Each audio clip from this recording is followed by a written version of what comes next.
Hey guys, welcome back. It's been a while since I've shot a video for the channel, but some things have changed and I've got some pretty big updates that I've been keeping under wraps. So you see the Miata is in here at the moment.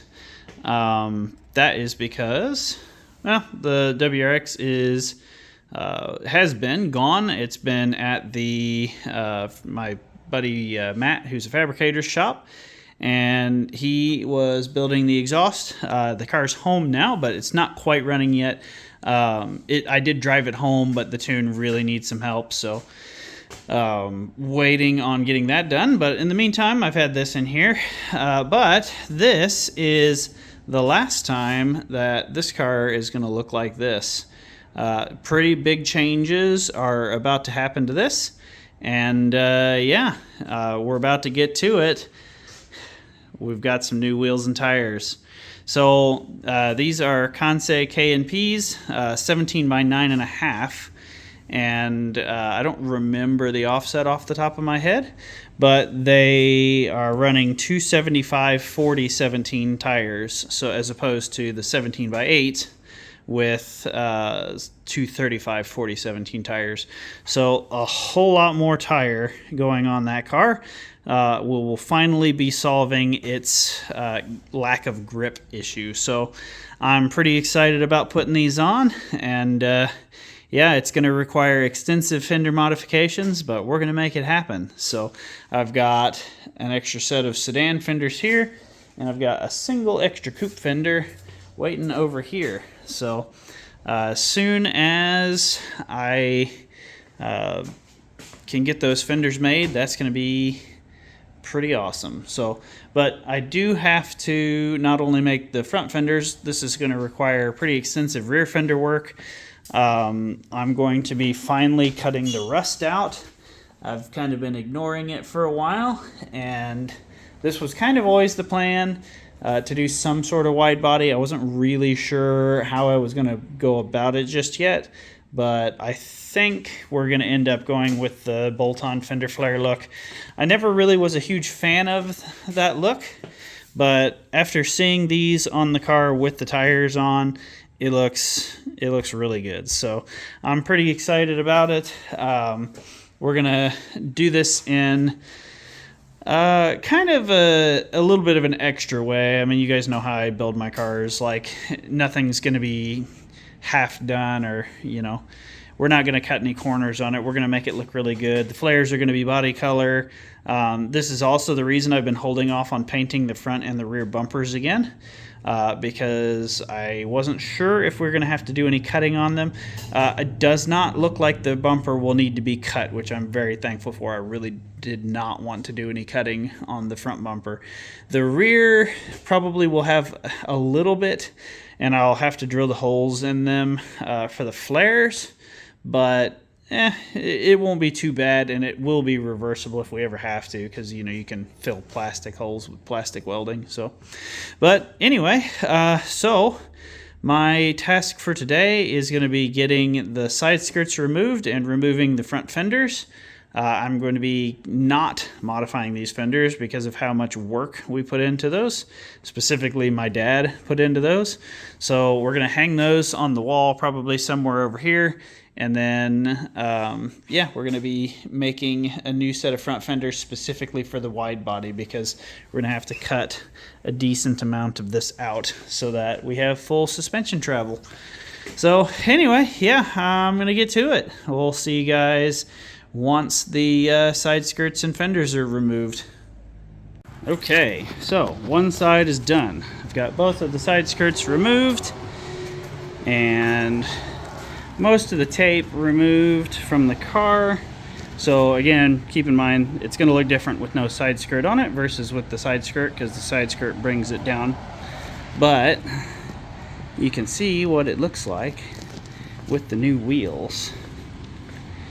And I taped a flare on just for effect. But yeah, I think that looks kind of insane. So I really like the look with the flares. I think that with the side skirts on, and I'll probably build some additional ground effects to bring it down even further, just visually. I think it's gonna look super good. So these are a little bigger, so this does raise the car by about 1/2 inch, but that's okay. Yeah, looks good. So that's this side, and then I've got the original, well, not original, but the old wheels and tires over here. I think, you know, at first I'm kind of like, well, I'm not sure how much I actually love the wheels, but then like coming back over here and comparing it to the narrow body side, whew, I definitely like the wide wheels and tires. They look meaty. So, yep. I'll probably try to fix some of this rust while I'm in here so that doesn't get any worse. And then I probably will have to air hammer the pinch welds here down. It doesn't actually touch them, but I mean, it's real close. So, and then I need to bring my modified section of my fender liner forward just a hair.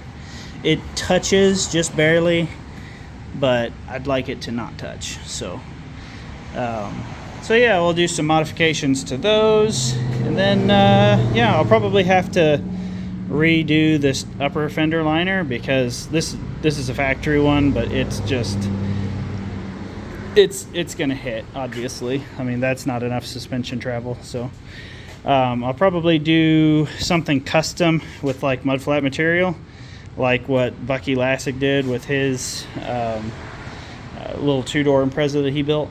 So something like that.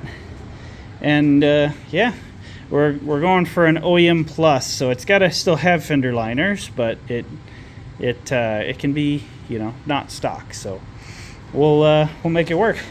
My fender mounted battery peeking through there. That has worked out super well, so really happy with that.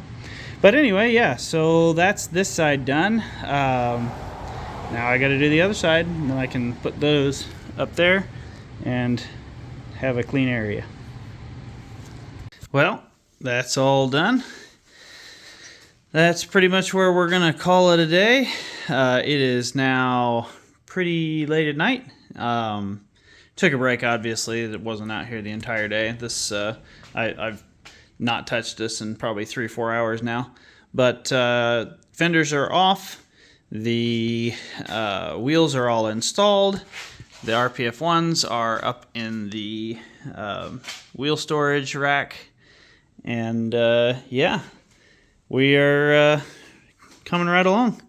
So I am going to make a paper template that matches the other fender where that door curve is, and then I'm planning on laying that on the curve down here so that I can kind of see how different it is, and planning to make some cuts on these fenders and just get them kind of on the car.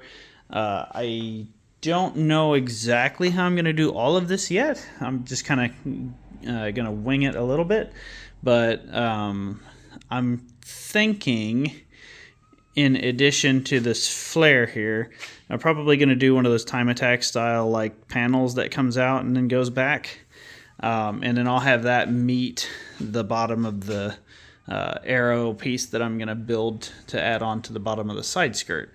So I think it'll look really cool. It shouldn't be like too wild, which is what I'm trying to avoid. Like, I don't want it to be just absolutely insane. I still want this car to stay understated, and that's going to be real hard to do with these really big wheels and tires. But we're going to try. So I really think that we can do a nice job on this, and I'm really looking forward to seeing how it all turns out. But now that these are finally on the car and those are finally up there, and I don't have an EJ 255 long block laying around here anymore, yeah, got quite a bit more room in here. Planning on getting the rest of this stuff all picked up here soon, and yeah, hopefully have a clean garage again, which has been a while since half of the parts for my WRX have been laying everywhere. But actually the short block is down there in that, and I sold the heads here recently. So yeah, coming right along. The plan is I finally need to sit down and learn how to TIG weld so that I can do the rear fenders with a TIG. I think low heat would be the best way to go about welding those. So I just need to buckle down and actually learn how to TIG weld since I've had this thing for so long. Side skirts are sitting on the washer and dryer for now. I will move those soon so that Hannah is happy. And yeah, she actually put that poster there. Those came with my Skid Factory manifolds that I put on the Easy 30 and the WRX. So thought that was kind of funny. But yeah, anyway, so there you have it. It is together, and this is exciting. So the more I look at the 5-spoke wheels on this car, the more I absolutely love the way they look. And yeah, excited to get this thing back on the street. So hopefully it won't be off for too long. Front wheels did require a 5mm spacer. You can kind of see it in there. Because these wheels are real close to that brake caliper. I mean, I can't even get a fingernail in there. Just barely. But they do clear, so I'm not super worried about it. But yeah, anyway, it's exciting stuff. I cannot wait to be driving this car with this wheel and tire package on it. It's gonna look so good. But anyway, there you go. I'll see you guys next time.